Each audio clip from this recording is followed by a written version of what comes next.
निनी उही नमस्ते। नमस्ते झोर्ले होइन म दुरा सन्जिता दुरा मेरो भाषामा उनी जो निनी उही भन्छ। उनी जो निनी उही। हेलो हेलो के तपाईँको नाम के हो? मेरो नाम सन्जिता दुरा। ओके सन्जिता दुरा। हजुर कुन ठाउँबाट? दुराबाट है? लमजुङ दुरा डाँडाबाट। र ओके कस्तो के हो यस्तो गायकी? आमामामा पुरा तपाईँको गलामा त दाना दुनी भइरहेको थियो नि, भित्र त के हो पुरै के छ त्यहाँनिर? एकदमै मिठो गाउनुभयो।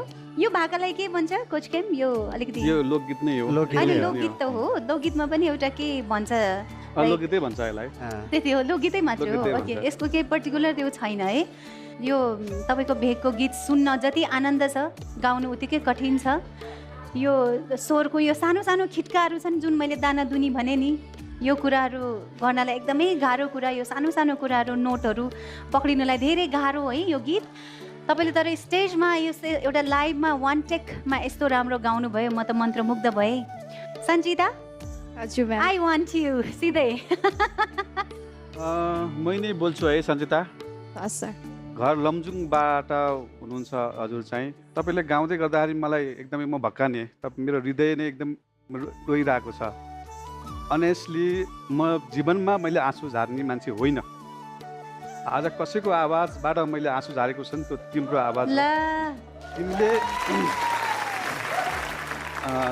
सरी तर मलाई थाहा छैन तपाईँ कता बस्नुहुन्छ, कहाँ बस्नुहुन्छ, तर लोक लयसँग तपाईँ यति नजिक भएर यो गीतलाई यसरी निभाइदिनु भएको छ।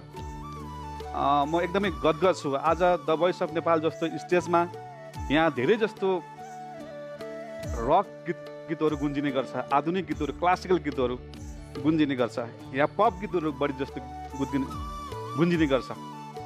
आज जो तपाईँ जस्तो कलाकार आएर यो स्टेजमा लोकगीत गाउँदाखेरि